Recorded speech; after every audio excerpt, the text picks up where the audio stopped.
how to make or add new admin on Zoom Cloud Meeting app channel. So hello guys, welcome back to Random Tech YouTube channel. So today in this video I am going to show you how to assign new admin for your Zoom meeting channel. So guys, you can see here I have the channel here. So what you need to do, it's pretty simple. Just click here, and then the next thing what you have to do to assign new admin, to get new admin, to fix new admin, you have to click on this option here.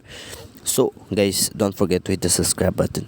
And the next is what you have to do here. It's pretty simple. You just need to click on this more option on the bottom of your screen, and then after clicking here you will find an option assign new admin. So just click on assign new admin, and then you have to just search for you have to just give the name, and then you have to click on this OK button here on the top right of your screen, and then it is done.